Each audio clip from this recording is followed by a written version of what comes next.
Era was a young woman in her late 20s, living in a small village surrounded by nature. However, longed for something more. Era had always dreamed of being a successful artist, but the opportunities she needed were beyond the village. One day, she met Eli, a kind-hearted man in his late 20s who had a quiet strength. Their bond was immediate. They spent hours talking about their hopes, dreams, and the future. Eli loved Era deeply, and she loved him too.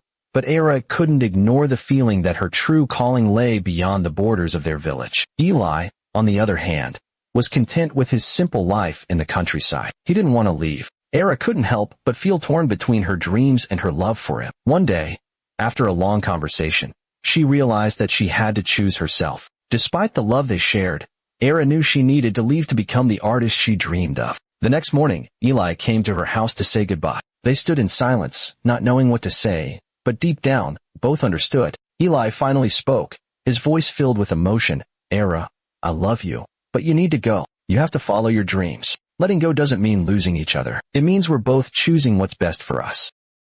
Era left the village and moved to the city, carrying with her both excitement and fear. The city was overwhelming, but she immersed herself in the art scene. Days turned into months, and slowly, her work began to gain attention. She made new friends, learned new techniques, and discovered a side of herself she hadn't known existed. Meanwhile, Eli stayed in the village. He worked hard, enjoying the peaceful simplicity of his life. Time passed, and Era's art flourished. She sometimes thought of Eli, wondering if she made the right choice, but her heart always knew. One day, Era received a letter from her father in the village. It read, "We're doing well, and Eli misses you. He's happy for you, Era." She smiled, feeling a warmth in her chest. One year, she returned to the village for a visit. The reunion with Eli was peaceful. They stood together by the river, the same place where they had once talked about the future. Era saw how much Eli had grown, and how much she had grown. "I'm happy for you, Era," Eli said with a soft smile. "You've become everything you dreamed of." Era nodded,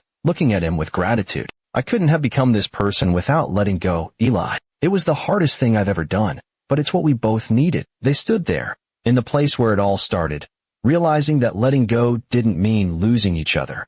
It meant finding the strength to grow on their own paths.